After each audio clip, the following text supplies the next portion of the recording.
ভাই আমি জানিনি। তুই কিন্তু আমাকে ভালো করে চিনিস। আমার রাগ হওয়ার আগে যদি তুই না বলিস তাহলে তো বুঝতে পারছি আমি কি করতে পারি। ও কোথায় গেছে আমি সত্যি জানিনি।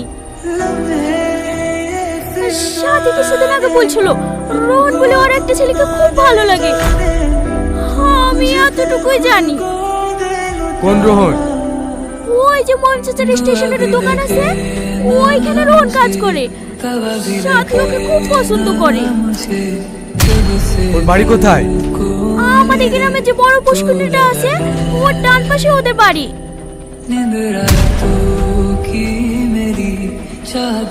চল।